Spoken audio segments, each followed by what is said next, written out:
আসসালামু আলাইকুম সবাইকে। Welcome to our Tunatuni vlogs. তো গাইস, এখন রমজান মাস, আর আশা করি রমজান মাসে সবাই ভালো আছেন। আর আপনাদের দোয়াতে আমরা টোনাটুনি অনেক ভালো আছি। হাজারো ব্যস্ততার মাঝে আমি আমার বউকে খুব বেশি একটা সময় দিতে পারি না, তবে চেষ্টা করি যখনই সময় পাই, যতটুকু সময় পাই ওকে নিয়ে একটু ঘোরাঘুরি করার। হ্যাঁ, আসলেও সত্যিই বলেছে। অন্য সব বউদের মতো মোটেও আমার ওর কাছে কোনো ধরনের বায়না করতে হয় না বাইরে ঘুরতে যাওয়ার জন্য। থাক হয়েছে। যদি কোনো শুক্রবার কিংবা কোনো শনিবারে আমি ওকে ঘুরতে না নিয়ে যাই, তাহলে ওর মুখটা দেখার মতো হয়। ছোট্ট বাচ্চার মতো মুখটা ছোট করে রাখে।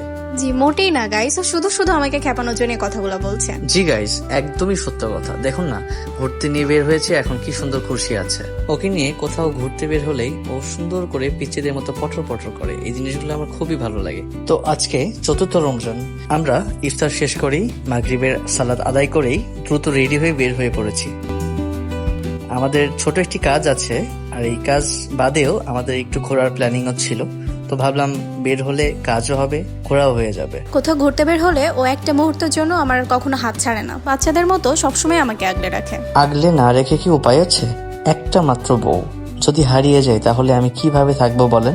আলহামদুলিল্লাহ, সারাদিন রোজা রাখার পরে দুজনই চেষ্টা করি একটু হাঁটার। কারণ সারাদিন বাদে যদি একটু হাঁটাহাঁটি না করি, তাহলে সেই দিনটা কেমন যেন অপরিপূর্ণ রয়ে যায়। এই তো দুইজন হাঁটছিলাম, খুনসুটি করছিলাম এবং ফুটপাতে জিনিসগুলো দেখছিলাম। তার দুষ্টামি সে দুল কানে দিয়ে দেখছিল।